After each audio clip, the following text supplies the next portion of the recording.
little bit tense sometimes. So I will show you some tips to make your patient relax.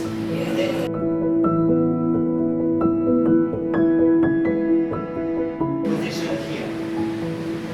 You can feel the landmark with the bone. There is two landmarks with the bone. Right?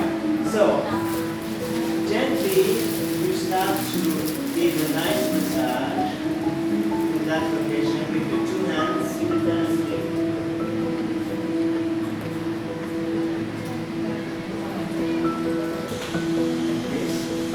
My beauty.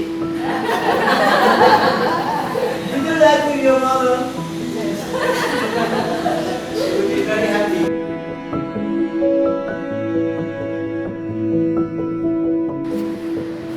So in that procedure, the head should be a little bit in extension because that bone is, it's a dip.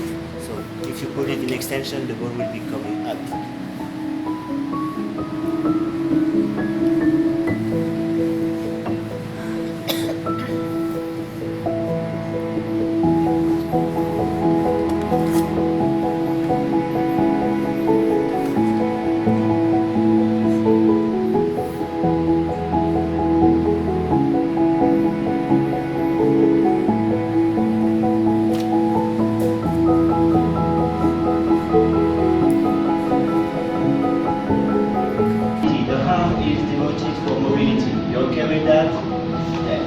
So the meaning, if you start to assess with your fingertip that location, you will provide not only releasing for the neck but also for this muscle along the spine.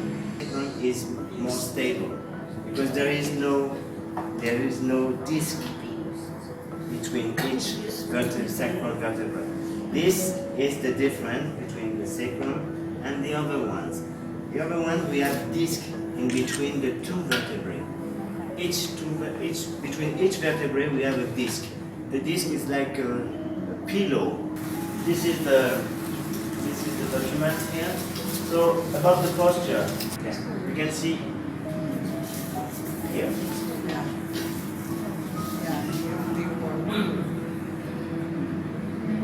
I don't know if it's obvious for you, but of course it's more. But you can see there is it's more dark here. Really more dark.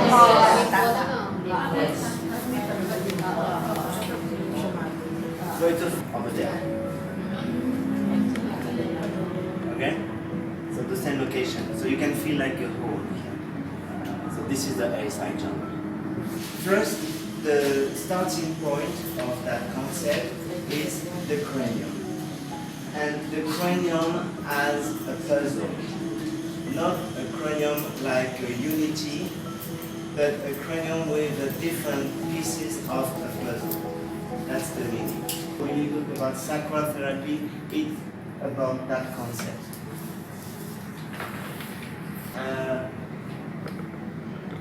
But anyway, it's a good one, or probably it's her daughter, his daughter, so we can do that with his daughter. But normally we obsess with clothes over there.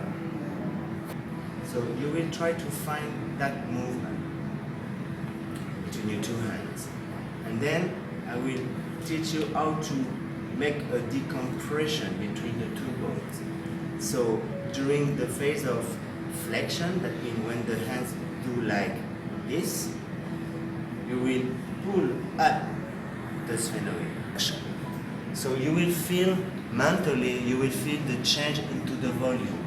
Mentally, you can imagine when you are in flexion, the volume of the cranium will be expanded. And when you will be in extension, the volume of the cranium will be restricted. But the problem is sometimes you can see people with one or the other one face fixed. There is no more movement. They are fixed into extension or they are fixed into the flexion. I'm gonna show you different. Let me have, okay, please. And tell me which one is more in flexion, which one is more in extension. Remember, extension is more like a straightness, Flexion is more like extension. So Extension. Extension. Yeah, this one is Flexion. more restricted. That one Flexion. is more in flexion.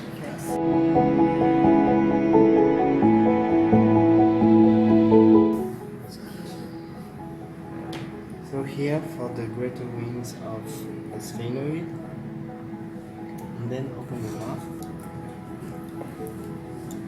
So I will follow the teeth. I will follow the teeth till the end of. Then I will grasp the pterygoidian plates.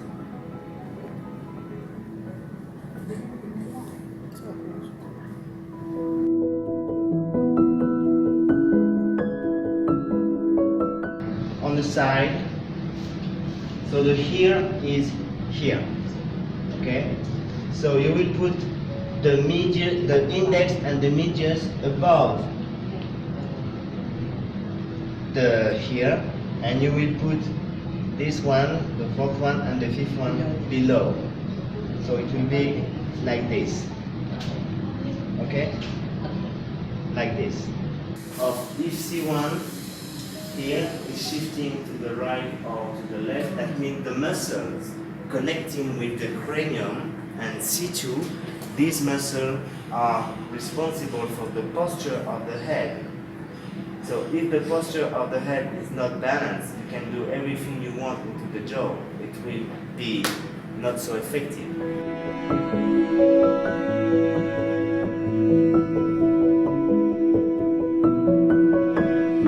So starting from L5 is here. L2 here. Try nyo mag-wave. Manila yung ano dyan, no? Ah, this one, okay. Tingin ano? Opo, pero kasi Yes, that's it.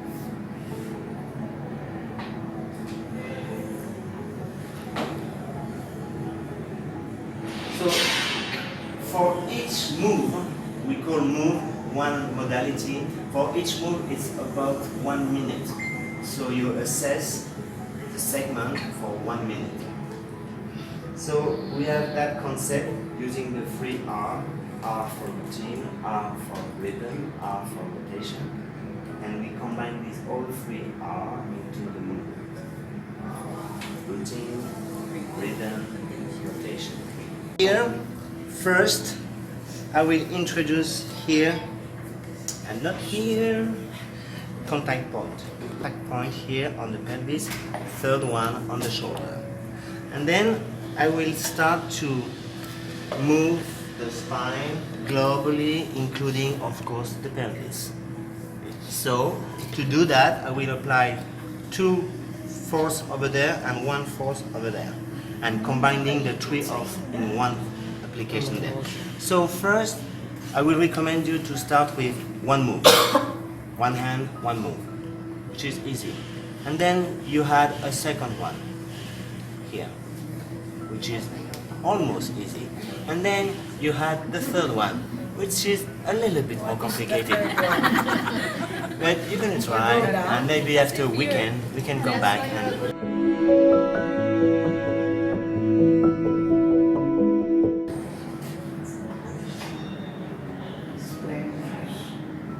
Splenius is like a V-shape. You can miss it, yes, it's a V-shape. You can say, oh, this one is a splenius. The same splenius cavities, splenius cervicis.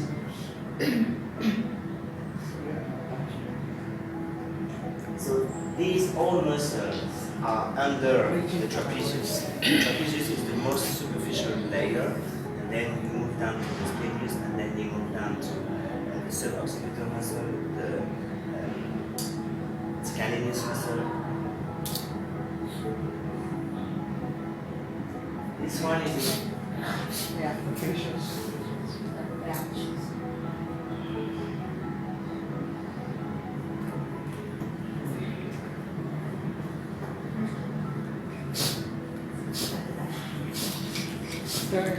so this one is a big one, also like a column around the neck with 2 teeth upon the mastoid and the occipital.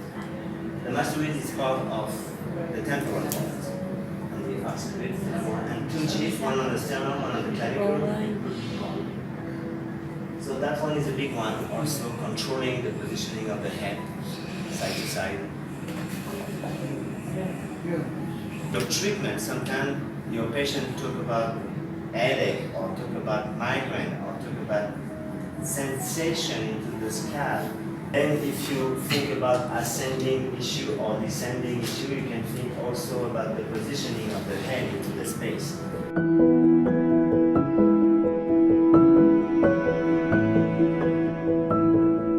If I'm putting my finger here and I'm moving the head to the right, to the left side, normally I'm supposed to feel C1 moving to the left if I'm put my finger on C1, and then the same on C2. So when you go down and down and down, you will exaggerate the rotation. At the very beginning, you need to do a big range of motion there, and then when you will move to C4, C5, yes, you will increase the range of motion.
So the pulling action will be done with the 3, 4, 5 fingers. 1 and 2 is not effective. Ay, sorry po. 1, 3, 4, 5 fingers.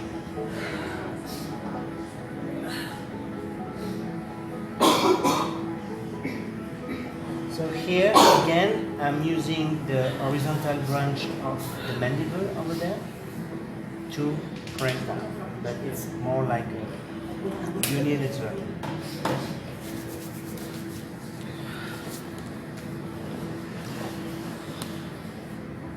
So here, pulling up, pressing down. Gently here. You see, my hand over there is pulling and the other one is pressing. So here, the third one is under like this. The second one is extended and the first one is pushing down. So then, I will first press down and then I will pull up and release. So I'm pressing down and I'm pulling up. No! To do the history, checking the history, and he gave us mnemonics like onset of the issue of the case, and then location, where is the pain. Maybe this is a complete case history that we have to do to each patient upon correcting the operation. And then until 6 months, they come for therapy, full body. Because we are in the middle, if I introduce oscillation there, The whole body. yes, the whole body. Remember? Gently here, the foot. Okay. Then with my thumb, spine over there, lumbar spine over there, I will introduce a light pressure to the spinal process to induce rotation. Time we have connection between eyes, mouth, cervical spine, and posture. This part here. So that's the meaning of my work here when I introduce musculoskeletal work.